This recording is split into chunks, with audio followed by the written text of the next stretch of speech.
양도세나 그 취등록세를 대폭 줄이든가 없애버리고 그 세금의 부분을 보유세로 가져가면 네. 부동산 시장을 안정적으로 가져갈 수 있다는 거예요. 혁명 수준의 재산세를 올려야 돼요. 네. 올려야 돼요. 외국처럼. 그래야 부동산 시장이 더 이상 투기의 늪으로 빠지지 않고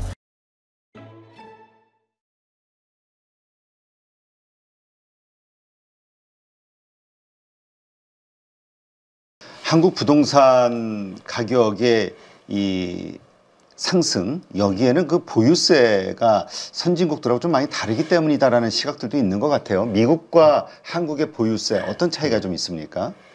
우리나라는 이제 보유세가 좀 많이 낮아요. 미국의 보유세에 비해서 보유세가 굉장히 낮아요. 미국은 이제 보통 보유세 비율이 주마다 다 다르거든요. 네. 미국은 뭐 각 나라가 합해져서 연합해서 하나의 연방 국가가 된 거잖아요. 그래서 주마다 다 틀려요. 그래서 미국 전체가 이렇다 하는 거는 설명이 좀 제대로 안 될 수도 있어요. 네. 그래서 어떤 주는 뭐 0.28%가 있어요. 1년에? 1년에 부동산 가격의 0.28%. 또 어떤 주는 뉴저지 같은 데 보면은 2.49%예요. 10배 이상 차이 나요. 10배 차이 나잖아요. 10배. 그러니까 어느 주를 가지고 설명할 건 아니고 근데 어쨌든 전부 다 우리보다 다 높아요. 네. 높아요. 어떤 데는 뭐 10배 이상, 20배 이상 높은 데도 있고 다 높아요. 근데 보유세가 왜 부동산 가격을 잡는데 안정화시키는데 효과적이냐 하면 지금 우리나라는 양도세나 취득세, 등록세가 굉장히 높아요. 네. 이제 미국은 취등록세가 없어요. 제로예요. 아, 네. 그다음에 양도세 같은 경우도 이연 제도를 둬가지고 사고 팔고 계속해도 계속 이연돼 가지고 양도세를 중간에 사고 팔 때는 안 내요. 안 내요. 네. 근데 우리나라는 사고 팔 때마다 양도세를 많이 낸단 말이에요. 그렇죠. 그래서 차라리 양도세나 보유세를 양도세나 그 취등록세를 대폭 줄이든가 없애버리고 그 세금의 부분을 보유세로 가져가면 네. 부동산 시장을 안정적으로 가져갈 수 있다는 거예요. 그래서 보유세를 높이면 부동산을 아무래도 가지기가 부담스러울 거 아니에요. 네, 그렇죠. 부동산에 대한 보유세 가지고 있는 자체가 부담이 되니까 아무래도 부담이 될 거 아니에요. 그래서 보유세를 높임으로써 부동산 가격을 안정시킬 수 있다. 그래서 미국에 보면 아까 10배 차이 난다고 그랬잖아요. 네.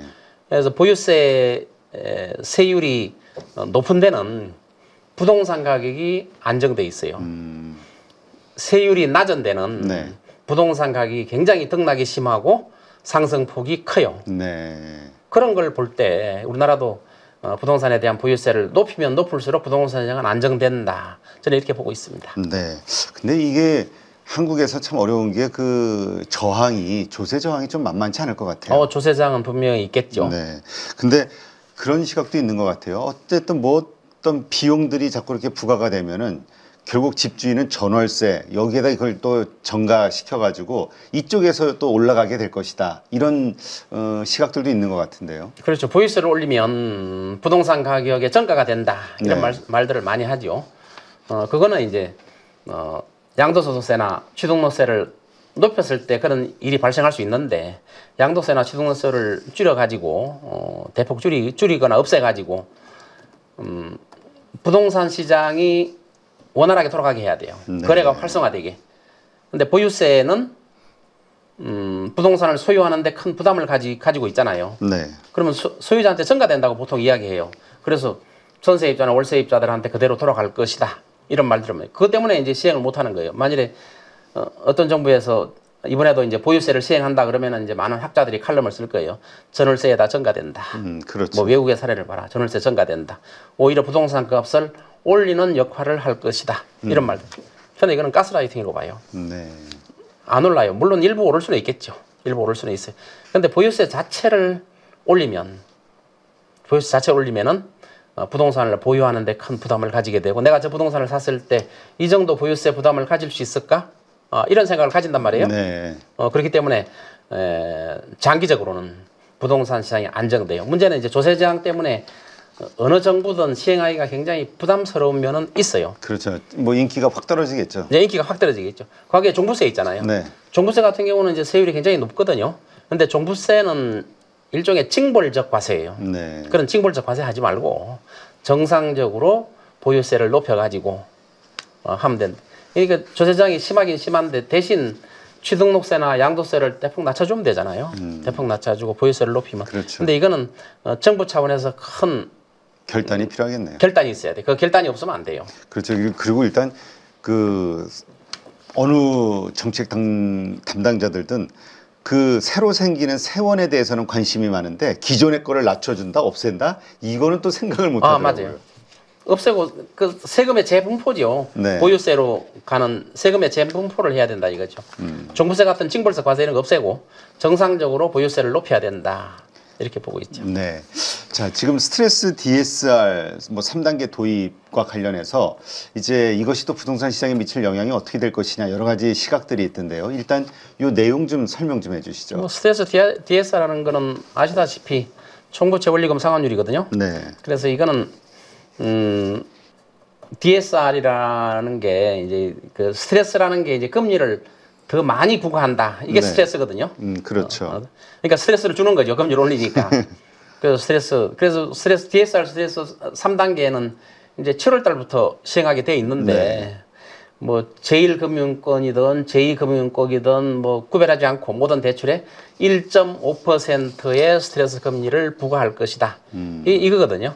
그 과거에도 뭐 1단계, 2단계 있었죠. 네. 그래서 이번에 3단계 스트레스 DSR은 금융기관을 가리지 않고 모든 대출자한테 1.5% 스트레스 금리를 부과할 것이다. 이런 내용이죠. 네. 자, 이런 것들이 과연 부동산 시장에 어떤 영향을 미칠 것이냐. 뭐 지금 돌아가는 거 보면 아직은 크게 이런 게 있어 정도지 그게 크게 영향을 받는 것 같지는 않은데요. 그 영향은 커요. 그 수요를 위축시키거든요. 네. 대출을 하는데 부담이 되면 수요를 위축시키기 때문에 영향은 큰데 문제는 뭐냐 하면은 DSR 1단계 스트레스 1단계를 보면 스트레스 시행했잖아요. 네. 시행하고 나서 부동산이 좀 꺾일 것 같으니까 어떻게 했어요? 27조 원이나 되는 신생아 특례 대출을 풀어버렸어요. 정책 금융을 풀어버렸어요. 네. 이거는 스트레스 DSR 규제 하나만 하잖아요. 그렇죠. 또 2단계는 어떻게 됐어요? 2단계. DSR 2단계에는 2단계를 시행하면은 부동산 값이 떨어질 것 같으니까 2달 연기해 버리잖아요. 연기하다 보니까 그 2달 동안 가계부채가 엄청나게 그 안에 대출 받아서 집 사자. 네. 집값 올리는 역할을 했잖아요, 분명히. 그렇죠. 2달 지나면 이자가 올라간다. DSR이 시행된다. 스트레스 DSR이 시행된다. 그래서 시행하는 게 중요한 게 아니고 3단계도 마찬가지. 분명히 3단계 시행하면 부동산 값이 위축될 거예요. 네. 효과는 있어요. 근데 위축되는 순간 또 정부에서는 어떻게 해요? 살리려고 또 그거보다 더 큰 규제 완화나 그거보다 더 큰 선물을 주죠. 그 부채만 자꾸 늘어나는 거죠. 근데 이 부채 가계부채 역대 최대인 이 가계부채 결국은 이자 내느라 소비가 줄고 이것이 결국 한국 경제의 그 부메랑이 돼서 침체로 가는 하나의 그럼요. 요인이 된다 네. 말도 있습니다만 네. 그리고 이 부채라는 건 터질 수밖에 없다 뭐 이 얘기하시는 분들도 있고 근데 한편으로 이게 수십 년 동안 이어져 내려온 거니까 이제 좀 식상해가지고 별로 이 경각심이 없는 것 같아요. 감각이 없는데 네. 그 부채가 무너지면 아까 일본 이야기 했잖아요. 네. 장기간 끝나는 거예요. 장기간. 우리는 이제 무감각해요. 지금 부채가 2천조 가까이 돼요. 네. 가계부채가 2천조 가까이 되는데 2천조 가까이 되는 게 2천조가 뭐 규모가 얼마나 되지 뭐 이렇게 감도 없어요 지금은. 근데 어마어마한 돈이거든요. 2천조 가까이 되는 거는. 그래서 가계부채가 지속적으로 늘어가는 데 대해서 이게 잘못하면 2천조 넘을 수도 있어요. 만일에 대출을 또 규제를 완화한다든가 하면은 2천조가 더 넘을 수도 있어요. 이 가계부채 때문에 이것 때문에 한국 경제가 어려워진다고 IMF에서도 경고했잖아요. 네. 부채를 더 이상 늘려서는 안 된다 경고를 했고 이 부채 문제도 뭐 한국은행에서도 부채는 더 이상 늘리지 않아야 된다. 늘리지 않는 조건으로 전에 뭐 기재부 장관하고 한국은행 만나서 늘리지 않는 조건으로 금리를 내릴 것이다 이렇게 했잖아요. 그래서 금리를 내렸잖아요. 그만큼 이 부채 문제는 엄청난 큰 시한폭탄이 되고 있거든요.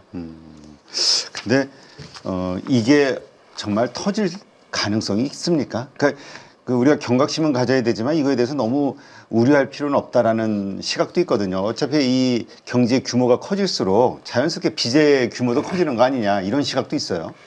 이제 부채가 미국 같은 데는 부채 규모가 우리나라 돈으로 5경이에요, 5경. 네.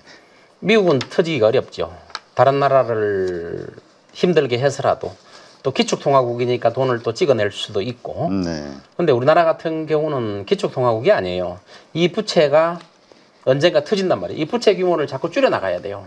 자꾸 줄여나가야 돼. 그러니까 스트레스 DSR을 시행을 할 때는 예외를 두면 안 돼요. 우리 1단계, 2단계에서 예외를 둬가지고 스트레스 DSR 시행한 것보다 더 크게 부채를 가져갈 수 있게 만들어버렸단 말이에요. 이제 7월 달에 이제 스트레스 DSR을 시행한다고 하잖아요. 그러면 1단계, 2단계 때 우리가 학습 효과가 있어요. 아, 정부는 또 이게 시행하고 또 부동산 값이 좀 꺾이면 또 과감하게 또 대출을 하게 만들어줄 거다. 부채를 또 늘리게 만들어줄 거다. 이렇게 말해요. 근데 이런 부채 규모는 전 세계 기관에서 우리나라한테 우려를 해요. 네. 우려를 해요. 우리나라는 기축통화국이 아니기 때문에 이러한 부채 문제가 터지면 크게 터질 수가 있어요.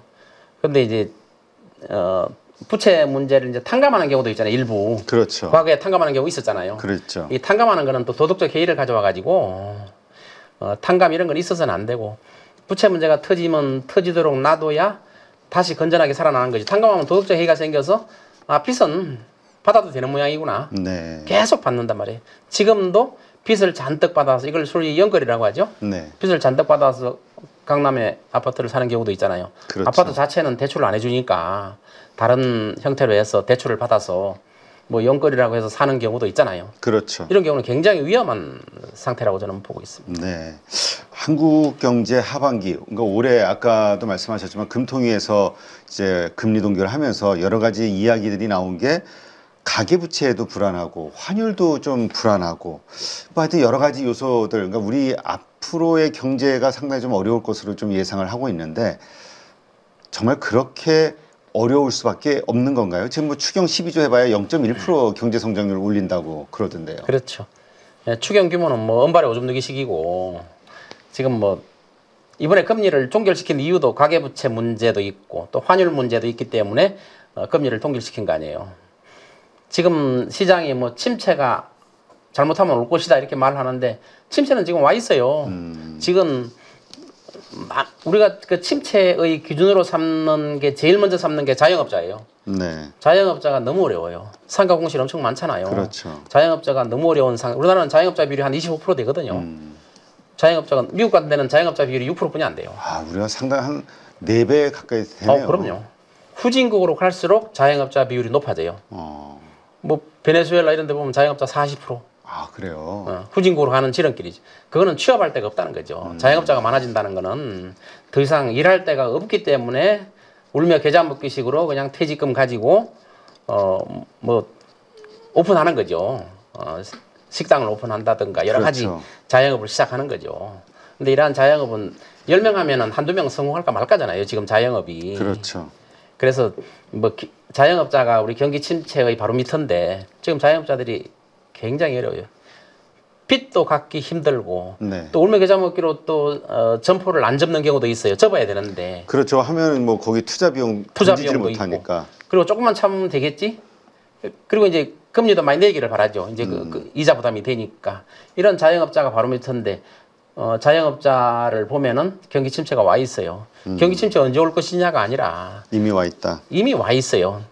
근데 이제 어느 나라든지 보면은 아무리 가난한 나라라도 상위 몇 프로는 잘 먹고 살아요. 그렇죠. 베네수엘라 전 국민의 90%가 빈곤층이에요. 그러나 10%는 지장이 없어요. 네. 자, 우리나라는 지금 그런 길로 가면 안 되겠죠. 빈곤층이 점점점 늘어나기 시작하면 그 나라 전체가 어려워지는 거예요. 지금 그렇죠. 경기 침체는 빈곤층이 늘어나는 단계예요. 지금 그렇게 많이 늘어나서는 안 된다는 거죠. 우리가 그 남미나 뭐 예를 들면은 그런 못 사는 나라들의 예를 들면 안 됐지만은 그렇죠. 그런 나라를 따라가서는 안 된다는 거죠. 그러면은 과감한 구조 개혁, 조정 이런 걸 해야 된다는 거죠. 네.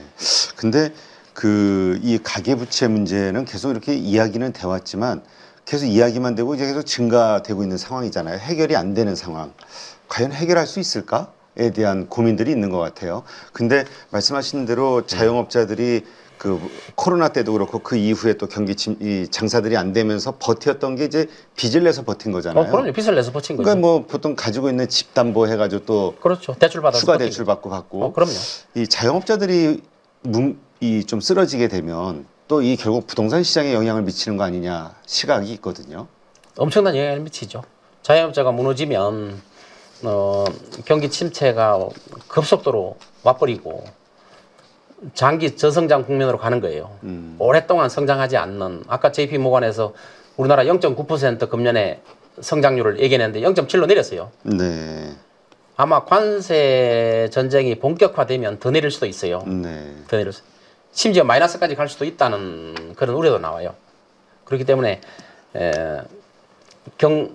가계부채 문제, 이 가계부채 문제가 계속 빚을 줄여나가는, 한국은행에도 지속적으로 이야기했듯이 빚을 줄여나가는 했는데 계속 올라만 갔잖아요. 네. 그거는 이제 정부가 국민들한테 인심을 얻기 위한 가장 좋은 게 빚으로 부동산을 사라, 빚으로 장사해라, 빚으로 해라. 계속 그렇게 해야 정부는 인심을 안 잃어요. 네. 그리고 대출금리도 낮춰준다. 또 특례 대출을 해준다. 특례 대출 우리가 얼마나 많이 풀었어요. 그렇죠. 그래야 이제 인심을 잊지 않아요. 그러니까 정부는 한 번은 꺾고 넘어가야 돼요. 만일에 이걸 계속 해하면 나중에 어떤 정부가 들어섰을 때 폭탄은 그 정부가 다 뒤집어 쓰는 거예요. 그렇다면 중국이 뭐 사실 지금 뭐 인위적인 부동산 그 침체를 만들고 있다 표현을 하고는 있잖아요. 그리고 거의 중국이 어느 정도 빠졌죠, 현재? 이 침체를 통해서? 중국은 뭐 부동산이 얼마나 빠졌다 이런 개념보다도 빈집이, 뭐 중국은 정확한 통계가 안 나와요. 공산주의이기 때문에 정확한 통계가 몇 천만 채가 비어 있다. 네. 또 어떤 아파트는 아파트 전체 단지가 불이 다 꺼져 있다. 근데 그런 아파트는 10%나 20%가 들어가 살 수가 없잖아요. 그렇죠. 옆집이 비어 있으면 살 수가 무섭죠. 없잖아요. 그런 단지들이 굉장히 많아요. 그러니까 뭐 중국의 집값이 몇 % 빠졌다 이런 거는 별 의미가 없어요. 빈집들이 그렇게 많은데. 그렇다면 이 가계부채 문제를 해결하기 위해서라도 아까 말씀하셨던 부동산 가격을 아주 말씀하신 50% 이상 이 거품을 다 제거해야지만. 거품을 제거해야 돼요. 근데 그게 줄어든다는 거는 가계부채 문제는 터지게 되는 거 아닌가요? 터지게 만들어야 돼요. 안 터지게 계속 만들면 어떻게 돼요? 경기 침체가 오더라도. 네, 경기 침체 와서 아까 이야기한 것처럼 2, 3년 내로 끝내야지 침체를. 네. 2, 30년 가면은 나라가 어떻게 되겠어요, 우리나라 나라. 일본 같은 경우는 2, 30년 가도 지금도 뭐 경제 3위 막 이러잖아요. 3위, 4위 이러잖아요. 우리나라는 2, 30년 가버리면 나락으로 떨어지는 거예요. 그렇다면 지금은 비폭탄을 터트려야 될 때다. 터트려야 돼요. 이걸 어떻게 터지지 않게 조심하는 게 아니라. 조심해가지고 다시 빚을 더 내주겠다. 네. 자영업자 무너지기를 막기 위해서 빚을 더 내주겠다. 또 돈을 더, 지원금을 더 주겠다. 이거는 의미가 없어요. 터지게 만들어야 돼요. 적게 터져야 나중에 2, 3년만 침체로 끝나는 거지.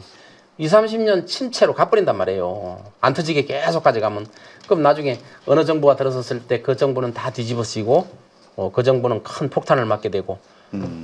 그리고 일본의 경우를 보더라도 그 침체에서 살리기 위해서 아베노믹스라는 어마어마한 돈을 갖다가 풀었잖아요. 풀었죠. 그런 또 엄청난 또 후유증이 찾아올 수 있겠군요. 그럼요. 찾아올 수 있죠. 경기가 일본 같은 데는 이제 젊은 사람들이 아버지 세대에 배웠기 때문에 부동산은 투자의 수단이 아니다 하는 걸 아주 머리에 인식을 딱 받고 있어요. 네. 우리나라는 아직도 어른들이 이야기하잖아요. 부동산을 돈 생기면 돈이 된다. 돈 생기면 무조건 부동산, 빚을 내서라도 부동산 사라 막 이러잖아요. 근데 일본은 한번 크게 얻어맞았잖아요. 망치로. 네. 엄청나게 얻어맞으니까 이제 머리가 정신이 든 거예요. 부동산은 투자의 대상이 아니다. 물론 일본의 동경의 일부 지역은 집값이 오르고 있어요. 많이 오르고 있어요. 네. 동경의 중심지에. 그거는 침체가 오고 나서 25년 지난 다음에 오르기 시작한 거예요. 그렇죠. 또 중국인들이 이렇게 올리는 이유가 되기도 한다고 그러던데요. 물론 중국 사람들도 사죠. 사는데 그 비율을 따지면 아직도 미미하다고 봐야죠. 네. 근데 중국 사람들도 우리나라 부동산 많이 사요. 지금 그렇다면 아까 이제 DSR 같은 경우 연소득 1억 기준 4,800만 원까지 이제 내가 부채를 일으킬 수 있는 게 이게 DSR이잖아요. 네네. 이게 기존의 사람들은 대출 받아가지고 집 사고 어떻게 할 수 있었는데 이제 그 다음 사람들에게는 그 기회 문을 닫아버리는 거 아니냐. 그게 바로 그거예요. 정부에 그러는 거죠. 형평이 어긋난다. 형평이 어긋난다. 앞에는 빚을 잔뜩 받게 해놓고 금리도 싸게 해줘놓고 이제 스트레스 금리라고 해서 금리를 또 올린다 하면은 막 또 불만이 나타나죠. 이때 정부에서 잘해야 돼요. 정부는 인기를 얻으려고 해서는 안 되고 우리나라가 100년 대계 있잖아요. 네. 근데 100년 대계 잘 안 보잖아요. 아까 제가 재산세 말씀드렸지만 재산세를 개편하려면 엄청난 조세 저항이 따르는데 혁명 수준의 재산세를 올려야 돼요. 네. 올려야 돼요. 외국처럼. 그래야 부동산 시장이 더 이상 투기의 늪으로 빠지지 않고 20, 30년 동안 나락으로 가는 걸 막을 수 있는 유일한 길이에요. 자, 그렇다면 이 스트레스 DSR 요것이 오기 전에 막차 대출을 받아가지고 뭘 해야 되겠다 이런 또 생각하시는 분들도 있잖아요. 그럼요. 또 그런 은행들의 어떤 정책도 나올 수 있고요. 뭐 7월에 시행된다고 예고가 됐잖아요. 그렇죠. 그럼 그 전에 또 대출을 막 또 받을 거란 말이에요. 엄청나게 미리 받아서. 네, 미리 받겠죠. 그 부채 규모가 계속 증가할 거 아니에요.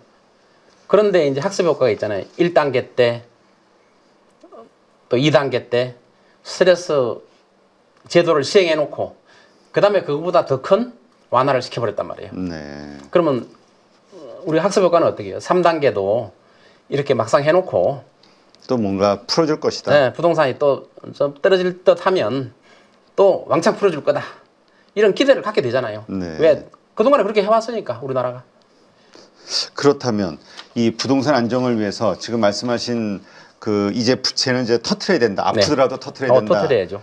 이런 거 외에 또 어떤 대책이 있을까요? 안정화를 시키기 부동산 위해서. 시장을 안정시키는 거는 정부에서 당장 은발의 오줌 누기식으로 뭐 돈을 푼다든가 금리를 더 낮춰준다든가 특례 대출을 해준다든가 이런 것보다도 부채 비율을 줄여 나가야 되잖아요. 네. 그럼 정책을 피해야 되면 지금 뭐 건설회사나 PF 문제 대규모 구조조정을 시행해야 돼요. 그게 굉장히 아파요. 구조조정을 해야 단기 침체로 끝난단 말이에요. 단기 침체로. 그리고 아까 말한 것처럼 보유세 있잖아요. 네. 보유세는 누군가 혁명적으로 개혁을 해야 돼요. 뭐 2달 후에 뭐 새 정부가 누가 들어설지 모르지만 그걸 혁명적으로 과연 개혁할 수 있겠느냐. 그거는 분명히 정부가 많은 조세 저항을 받으면서도 그렇죠. 시행해야 되는 거거든요. 그거 해야 되거든요. 그 미국 같은 데 예를 보면 되잖아요. 그럼 세율이 높으면 높을수록 시장이 안정되고 세율이 낮을수록 시장이 폭등하고 시장 등락이 거듭된다 하는 게 미국 50개 주에서 우리가 봐왔단 말이에요. 네. 봐왔어요. 그래서 미국의 50개 주는 뭐 다 제도가 틀려요. 미국도 공시지가가 있거든요. 우리나라 공시지가 있죠. 세금 그렇죠. 매기는데 기준이 네. 되는. 미국도 50개 주가 공시지가가 다 달라요. 다 달라. 그래서 이런 제도들을 우리가 잘 가져와 가지고 시행을 하면은 좋은 점을 가져와야죠. 각 주마다 다 다른데 그 주에 좋은 점만 가져오면 우리나라에서는 훌륭한 제도가 될 수 있다는 거죠. 네, 그렇군요. 근데 참 생각해 보면 이미 집을 산 사람들은 뭔 소리야? 내가 집 살 때는 나는 취등록세 다 냈는데 이제 와서 그러면 앞으로 살 사람만 좋아지는 거 아니야? 뭐 이런 얘기. 그럼요. 그러면서 생길 수 있는 그럴 수 있겠죠. 저항이 뭐 만만치는 않겠네요. 근데 저항이 만만치 않겠죠. 이게 그러니까 이렇게 대한민국이 살아날 수 있는 하나의 그 길은 이것뿐이다라는 공감대가 네. 전 국민적으로 이게 좀 공감대가 좀 만들어져야겠네요. 근데 공감대는 만들어줄 수 있는데 기득권층이 힘이 세요. 그렇죠. 힘이 세. 기득권이 아닌 사람들은 인원은 더 많은데 힘이 약해요. 네. 근데 이제 아까 재산세를 과다하게 올리면 보유세 올리면은 그러면 싼 집을 가지고 있는 분들은 어떻게 하느냐? 같이 올라가는데 그 미국의 제도를 보면요. 재산세 만불까지는 네. 재산세 만불이면 한 1,300만 원 되잖아요. 네. 만불까지는 소득이 있는 분들은 비용 공제해줘요. 다시 네. 말해서 이제 만불 정도 세금 낸다면은 우리 집값 기준으로 한 12억이나 13억 될 거예요. 네. 다시 말해서 12억짜리, 13억짜리 이하 가지고 있는 분들은 세금 한 푼도 안 내요, 재산세. 지금 우리나라 재산세 다 내고 있잖아요, 조금 조금씩. 그렇죠. 재산세를 왜 내게 해요, 싼 집을 가지고 있는데? 그런 데는 재산세를 완전 면제되는 거죠. 그래서 비용 처리를 해주면, 물론 소득이 있는 분들만 해당되는 허점은 있지만, 소득이 없는 분들은 다 내야 돼요. 집값이 싸더라도. 네. 그러니까 12억 이하짜리 가지고 있는 데는 세금을 한 푼도 안 내는 거나 똑같은 거예요. 우리나라도 그 제도를 가져오면 되잖아요. 그렇게 하겠네요. 그런 식으로 해서 하여튼 뭔가 지금 문제를 터뜨리지 않으면 우리도 일본처럼 수십 년에 걸친 장기 저성장 침체 빠질 수밖에 없다. 눈에 뻔히 보이죠. 뻔히 눈에 보인다. 뻔히 보여. 아니 다른 나라는 다 망가지는데 옆집에서 다 폭탄이 다 터졌는데 우리 집만 안전하리라고 생각하는 큰 착각이죠. 뭐 홍콩 같은 데도 이미 그 뭐 초고층 아파트 반값 이하로 떨어졌잖아요. 네. 아파트가. 물론 중국이 몰락하면서 그런 영향도 있지만 그 홍콩의 그 아파트 얼마나 비쌌어요. 100억, 그렇죠. 100억, 200억 막 갔잖아요. 맞아요. 그 반값 이하로 떨어졌어요 지금. 아 그래요. 네. 그럼 우리나라는 그렇게 안 될 거냐? 아 우리나라는 그렇게 안 될 거야. 왜? 정부가 계속 빚을 내서 계속 부양시켜 줄 거야. 그 폭탄이 더 크게 터진다 이거. 빨리 터뜨릴수록 침체 기간이 짧다 이거죠. 네, 알겠습니다. 네, 오늘 부동산을 통한 한국 경제 그리고 가계부채에 이어지는 여러 가지 지점들에 대해서 한번 좀 논의를 해봤고요.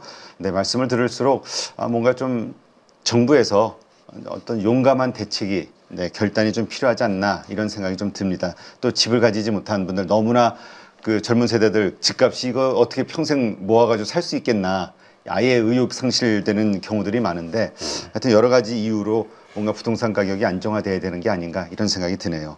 네, 이제까지 대한민국 1호 부동산학 박사시죠 서동기 박사님 함께 했습니다. 오늘 좋은 인사이트 고맙습니다. 네, 감사합니다.